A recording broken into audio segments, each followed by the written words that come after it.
நிச்சயமாக 2026இல் ஒரு மாபெரும் மக்கள் புரட்சியை வென்றெடுப்பதற்கான தளத்தை தொடங்கியிருக்கிறார். என் தலைவனை உருவாக்கிய தலைவன் எம்ஜிஆர் அவர்கள் 1972இல் எப்படி ஒரு புதிய அரசியல் மாற்றத்தை இந்த தமிழ்நாட்டில் வென்றெடுக்க புறப்பட்டாரோ போர்க்களத்திற்கு, அதைவிட கூடுதலான போர்க்களத்திற்கு செல்ல இருக்கிறார் என் தலைவன் என்றால். ஆனால் மாமல்லபுரம் மக்கள் சந்திப்பு அல்ல, உலக போராளியின் பிறந்த நாளை உன்னதமாக நாம் முன்னெடுக்க வேண்டும் என்பதற்காக நடைபெற்ற சமத்துவ கிறித்துவ விழா. அவங்களுக்கு சமத்துவம்னா என்ன தெரியுங்களா? என் தலைவன் மாநாடெல்லாம் கூட்டம் வேணாம், வாருங்கள்னு சொன்னாவே பெருமாநாடு கூடுகிறது. கூட்டம் போடுங்கன்னு சொன்னால் மாநாடை நடத்துகிறாங்க. தமிழக வெற்றி கழகத்திற்கு வருகிற கூட்டம் இருக்குல்ல, அது அரசு இலவச பேருந்தில் வர்ற கூட்டம். 1000 ரூபா கொடுத்தாங்கல்ல, அதில் செலவழிச்சுக்கிட்டு வர்ற கூட்டம். அந்த 1000 ரூபாய் இதுக்கு செலவழிச்சுட்டு ஒன்று. எங்கள் தம்பிகள் என்ன பண்ணுறான் தெரியுமா? அம்மா 1000 ரூபா வாங்கியிருக்கு, 200 கொடு. எதுக்குடா? இந்த திமுக சின்ன கூட்டம் ஒன்று நடக்குதான், அங்கே போய் என்ன பண்ணுறாங்கன்னு பார்த்துட்டு வரோம்னா அங்கே போய் வாழ்க கோஷம் போடுங்கன்னா இவன் கைபேசியில் அது என் தலைவனுக்கு வாழ்க கோஷம் போட்டுக்கிட்டு இருக்கான். முகப்பு திரையில் யாரா இருக்கிறான்னா என் தலைவன் விஜய் இருக்கிறார். எப்படி இருக்குது? எந்த கட்சியும் காணாமல் போகுது. ஆனால் இந்த தேர்தலில் எல்லாமே தோற்றும். தமிழக வெற்றி கழகத்திற்கு முன்னால் எழுதி வைத்துக் கொள்ளுங்கள். நான் ஏதோ மந்திரம் சொல்லலை, தந்திரம் பேசலை. தமிழ்நாடே ஸ்தம்பித்து நிற்கிறது தலைவனின் பக்கம். 2026க்கான களம் சூடு பிடிக்க ஆரம்பிச்சிருச்சு அப்படிங்கிறது மட்டும் நல்லா தெரியுது. சூடு பிடிக்கிறது சொல்ல, ஒரு பக்கம் தீ பிடிச்சி எரியுது, ஒவ்வொரு பக்கம் குப்பு குப்புன்னு டெல்லியில திடீர்னு பாம்பு வச்ச மாதிரி ஒவ்வொரு பக்கம் வெடிக்குது. திடீர்னு நேத்து ஃபுல்லா வீடியோல உட்காந்து பேசிட்டு இருந்தவங்க இன்னைக்கு விடிய காலையில பார்த்தா இவரு டிவி கீழே சேர்ந்துட்டாரப்பா, அவரு டிவி கீழே சேர்ந்துட்டாரா, இவரு டிவி கீழே சேர்ந்துட்டாரு, மாத்தி மாத்தி ஒவ்வொரு விஷயம் சொல்லப்படுது. அப்ப பின்னாடி ஏதோ ஒரு விஷயம் பெரிய லெவல் நடந்துட்டு இருக்கு. மக்கள் தெளிவாயிட்டாங்க, மக்களுக்கு எல்லாம் புரிஞ்சிருச்சு அப்படிங்கிற ஒரு விஷயம் எல்லாராலும் பேசப்படுது. உண்மைதானே சார்? நிச்சயமாக கொழுந்து விட்டு எரிகிற தீயை பற்ற வைத்திருக்கிறார் என் தலைவன் விஜய். கொழுந்து விட்டு எரிந்து கொண்டிருக்கிறது.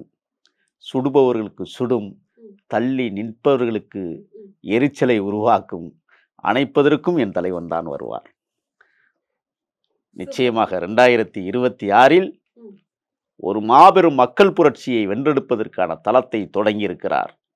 என் தலைவனை உருவாக்கிய தலைவன் எம்ஜிஆர் அவர்கள் 1972இல் எப்படி ஒரு புதிய அரசியல் மாற்றத்தை இந்த தமிழ்நாட்டில் வென்றெடுக்க புறப்பட்டாரோ போர்க்களத்திற்கு, அதைவிட கூடுதலான போர்க்களத்திற்கு செல்ல இருக்கிறார் என் தலைவன் என்றால்.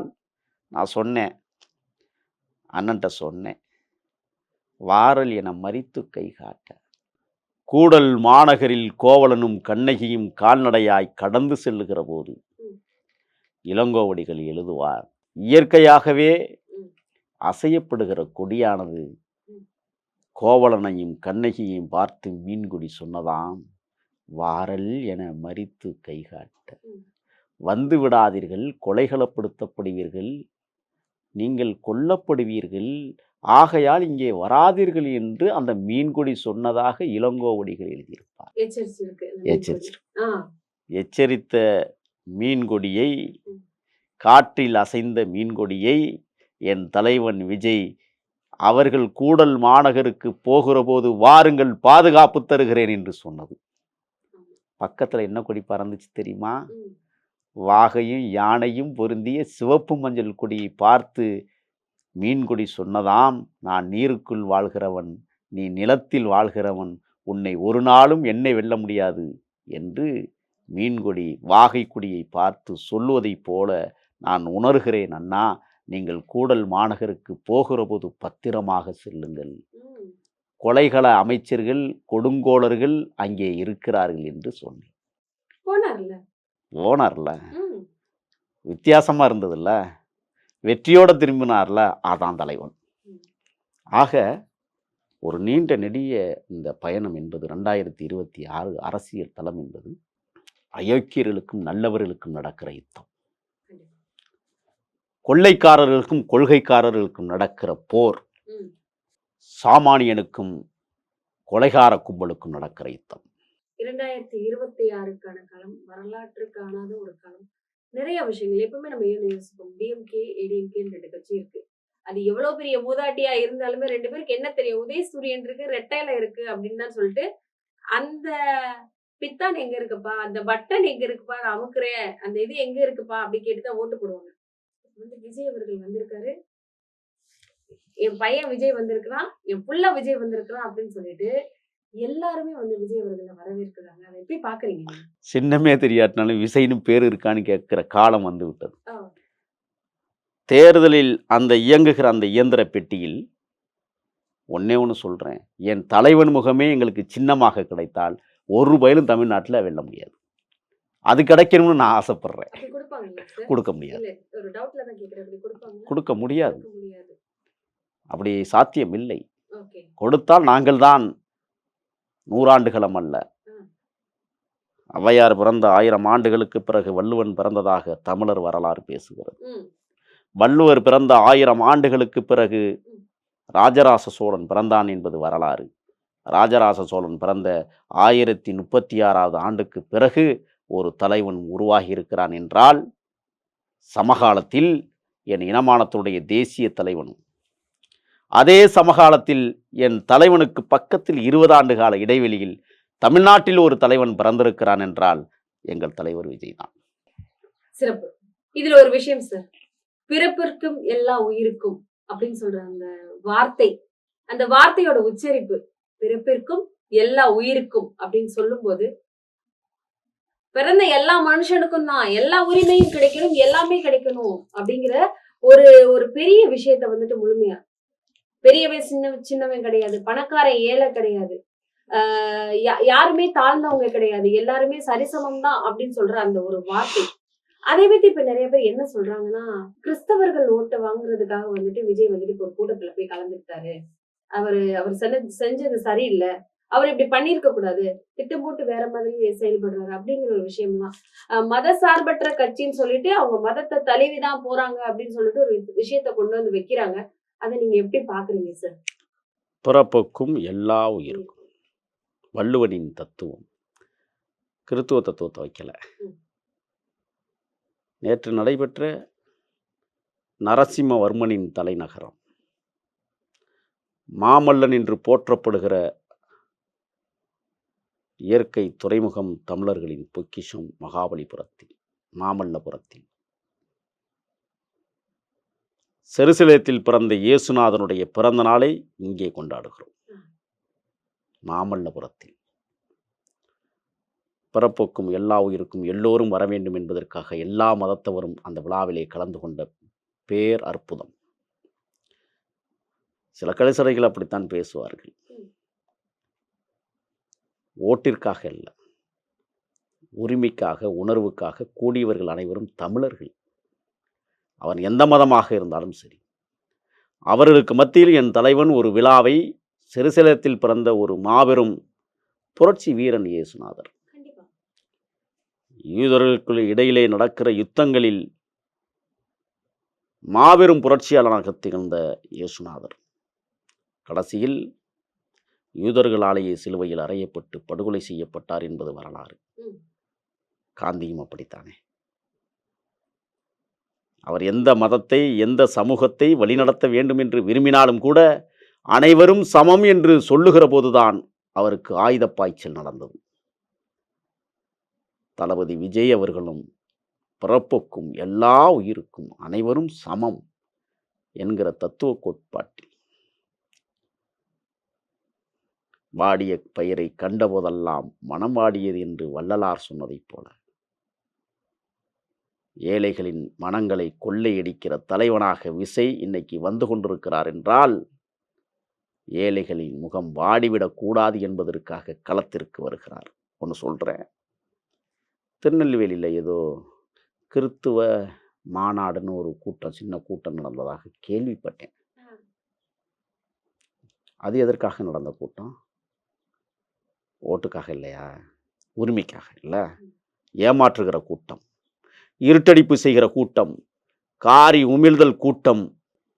ஏன் அந்த கூட்டத்தை பத்தி யாருமே பேசல? விஜய் அவர்கள் ஏதாவது ஒரு ஸ்டேஜ்ல ஏறினாவோ, எங்கேயாவது போய் ஏதாவது பேசணும், அதுக்குத்தான் பேசப்படுது. அதுக்கு தான் நான் முதவே சொன்னேன், அப்படி ஒரு கூட்டம் நடந்ததாக கேள்விப்பட்டோம். ஆனால் மாமல்லபுரம் மக்கள் சந்திப்பு அல்ல, ஒரு மிகச்சிறந்த உலகப் போராளியின் பிறந்த நாளை உன்னதமாக நாம் முன்னெடுக்க வேண்டும் என்பதற்காக நடைபெற்ற சமத்துவ கிறித்துவ விழா. சமத்துவம் இல்ல. ம். ம். அவங்களுக்கு சமத்துவம்னா என்ன தெரியுமில்ல? தெரியுமா தெரியாதா? வீட்டுக்குள்ளேயே சமத்துவம் இல்லாதவர்கள் வெளியில் எப்படி சமத்துவத்தை போதிக்க முடியும்? வீட்டிற்குள்ளேயே சமஸ்கிருதம் பாடியவர்கள் எப்படி வெளியில் தமிழை போதிக்க முடியும்? எங்கள் தலைவர் ஒரு அழகான கூற்றை எத்தோய்பி கதைக்களத்திலிருந்து சொன்னார் தெரியுமா? ம். யாரை உரைப்பதற்காக சொன்னார்? யாருக்காக சொன்னார்? அக்கிரமக்காரர்களை பார்த்து அழிவை தொடங்கியிருக்கிறோம் உங்களுக்காக, வெற்றியை தருகிறோம் உங்களுக்காக என்று மக்களை பார்த்து கேட்கிற தலைவன் மாமல்லபுரத்தில் மகத்தான உரையை 4 நிமிஷத்துல முடிச்சுட்டு உட்கார்ந்து. ம். நாங்கள் எவ்வளோ நேரம் பேசினா என்ன, எத்தனை மணி நேரம் பேசினா என்ன, நீங்கள் அவர்களேன்னு சொல்கிறதே உங்களுக்கு 1/2 மணி நேரம் ஆகும். கிழவர்கள் மாநாடு கேள்விப்பட்டீங்களா? குடிகாரர்கள் மாநாடு கேள்விப்பட்டீங்களா? வாழைத்தார் கொள்ளையர்கள் மாநாடு கேள்விப்பட்டிருக்கீங்களா? அதெல்லாம் நடந்துச்சா சார்? வெறும் நாற்காலி மாநாடு கேள்விப்பட்டிருக்கிறீங்களா? தெரியாதா உங்களுக்கு? சிவன் அருள்பால் கொண்டிருக்கிற திருவண்ணாமலை நடைபெற்ற முதியவர்கள் மாநாடும் இந்த நாட்டில் பேசப்படுகிறது. என் தலைவன் மாநாடெல்லாம் கூட்ட வேணாம், வாருங்கள்னு சொன்னாவே பெருமாநாடு கூடுகிறது. அது எப்படி கூட்டம் சார்? அது எப்படி கூட்டம் அவ்வளோ போடுங்கன்னு பேர் சொன்னா எப்படி வராங்க? மாநாடை நடத்துறாங்க. இல்ல அவ்வளவு பேர் எப்படி வராங்க? ஒரு ஈர்ப்பு, என்ன பணம் கொடுத்து தானே வர வைக்கிறாங்க, காசு அப்படிங்கிற ஒரு மாதிரி காந்த சக்தி, ஆ. எந்த தலைவனுக்கும் கிடைக்காத பாக்கியம். எப்படி சார் காசு கொடுக்காம இவ்வளவு மக்கள் வராங்க? ஏன்னா கட்சி கூட்டம் அப்படின்னு சொன்னாலே 100 ரூபாய் கொடுப்பாங்க, பிரியாணி கொடுப்பாங்க அப்படின்னு போற கூட்டத்தை தான் நம்ம பார்த்திருக்கோம். அது எப்படி சார் இவ்வளவு மக்கள் அவர் தேடி ஓடி வராங்க? நீங்க தமிழக வெற்றி கழகத்திற்கு வருகிற கூட்டம் இருக்குல்ல, அது அரசு இலவச பேருந்தில் வர்ற கூட்டம். ஆ, 1000 ரூபாய் கொடுத்தாங்கல்ல, ஆமா. அதுல செலவழிச்சுக்கிட்டு வர்ற கூட்டம். அந்த 1000 ரூபாய் இதுக்கு செலவழிச்சுட்டு ம், ஒன்று, ம், எங்க தம்பிகள் என்ன பண்றான் தெரியுமா? ம். அம்மா 1000 ரூபா வாங்கியிருக்கு, 200 கொடு. எதுக்குடா? இந்த திமுக சின்ன கூட்டம் ஒன்று நடக்குதான், அங்கே போய் என்ன பண்ணுறாங்கன்னு பார்த்துட்டு வரோம்னு அங்கே போய், டேய் வாழ்க கோஷம் போடுன்னா இவன் கைபேசியில் என் தலைவனுக்கு வாழ்க கோஷம் போட்டுக்கிட்டு இருக்கான். ம், முகப்பு திரையில் யாரா இருக்கிறான்னா என் தலைவன் விஜய் இருக்கிறார். ம். எப்படி இருக்குது? அங்கேயும் போய் என் தலைவனை புகழ் பாடுகிற தம்பிகள் தான் இந்த உலகம் படைத்திருக்கிறது தமிழக வெற்றி கழகம். அதான் பெரிய வியப்பு எங்களுக்கு. ஏன்டா நம்ம கூட்டத்தில் தான் தலைவன் படத்தை வச்சுட்டு இருக்கிறீங்க, ஏன்டா அவன் கூட்டத்திலையும் போய் தலைவன் படத்தை வச்சுக்கிட்டு இருக்கீங்க? அப்போ அங்கே போன கூட்டமும் எங்கள் கூட்டமாக தான். இப்போ புரியுதா உங்களுக்கு? புரியுது. சரி, இங்கிட்ட இருந்து அங்கிட்ட என்ன பண்றாங்க அப்படிங்கறத பாக்குறதுக்கு இங்க இருந்து அங்க போயிடுறாங்க. ஆமாம், ஓகே. தலைவன் வருகிற போது தலை நிமிர்ந்து வருகிறார்கள், தருதலைகள் கூட்டம் நடத்துகிற போது தலை குனிந்து போகிறான். ம். எப்படி? செல்ல பார்த்துக்கிட்டே. இதுதான் எங்களுடைய தொண்டர்கள். நீங்கள் சாதாரணமானவர்கள் என்னும் இல்லை, சூரியனையே சுட்டரிப்பார்கள். ஒரு விஷயம் சொல்றாங்க சார் நிறைய பேரு, ஏடிஎம்கே டிஎம்கேல வந்துட்டு ஒண்ணு டிஎம்கே தான் வரும், இல்லைன்னா ஏடிஎம்கே வரும், ஏதாவது ஒரு கட்சி இல்லாம போயிடும் அப்படிங்கிற பேச்சு நிறைய அரசியல் விமர்சகர்கள் பேசுறாங்க. உங்களை மாதிரி நிறைய கருத்து சொல்றவங்க பேசுறாங்க. கட்சி ரீதியா அரசியல் ரீதியா நம்மளுக்கு எல்லாம் ஒண்ணும் தெரியாது சார், தெரிஞ்ச கேள்வியை தான் கேட்கிறோம். கட்சி ரீதியா அரசியல் ரீதியா நிறைய பேர் வந்துட்டு இன்னைக்கு இது நடக்க போகுது, கணக்கெடுப்பு எடுப்பாங்களே சார், புள்ளி விவர புள்ளிகள் அப்படின்னு சொல்லுவாங்க. ஆமாம், So, இந்த மாதிரி புலிகள். புள்ளி விவர புள்ளி விவர புலிகள் அவங்கெல்லாம். அவங்க எல்லாம் கூட நிறைய விஷயங்கள் சொல்றாங்க. அது எப்படி சார் ஏதாவது ஒரு கட்சி காணாம போயிருமா? நிஜமா காணாம போயிருமா? எந்த கட்சியும் காணாமல் போகுது. ஆனால் இந்த தேர்தலில் எல்லாமே தோத்து தமிழக வெற்றி கழகத்திற்கு முன்னால் எழுதி வைத்துக் கொள்ளுங்கள். நான் ஏதோ மந்திரம் சொல்லலை, தந்திரம் பேசலை. ம், ம், தமிழ்நாடே ஸ்தம்பித்து நிற்கிறது தலைவனின் பக்கம். ம். ஒன்றும் இல்லை, இப்போ என் தலைவன் பாவம், ஏன்னா சுதந்திரம் இல்லாத தலைவனாக இருக்கிறார். அதுவும் அந்த விஷயம் ரொம்ப கஷ்டம். இந்த கரூர் விஷயத்துக்கு அப்புறம் ரொம்ப எங்கேயும் போக முடியல. போக முடியல. ம், நான் கூட யோசிக்கிறது, தலைவன் அவர்களே தலைக்கவசத்தை அணிந்து கொண்டு இருசக்கர வாகனத்தில் இயற்கையை ரசிப்பதற்காக எங்கேயாவது தனியாக போயிட்டு ஒரு முறை இப்படி வாங்க. ஏன்னா வீட்டுக்குள்ளேயே முடங்கி. ஆனால் வீட்டுக்குள் முடங்கவில்லை, வெற்றியை சூடுவதற்கு, வாகை மலரை தன் தோளில் சுமப்பதற்கு பதுங்கிறது பாயிருக்கு. உள்ளே உட்கார்ந்து மிகப்பெரிய பேராசானாக யோசிக்கிறார். ஒரு மனிதன் 3 மணி நேரம் 4 மணி நேரம் யாரிடமுமே பேசாமல் அமைதியாக இருக்கணுங்கிறத அபூர்வம்.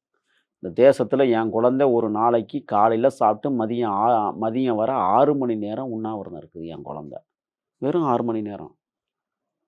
ஆனால் இங்கே ஒரு தலைவன் பிறந்து வாழ்ந்து மடிந்திருக்கிற தலைவனை நான் கொச்சப்படுத்தலை. என் தமிழீழ தாயகத்தை காப்பாற்றுறதுக்கு 2 மணி நேரம் உண்ணாவிரதம் இருந்த தலைவனை இந்த நாடு தான் பார்த்துருக்கு.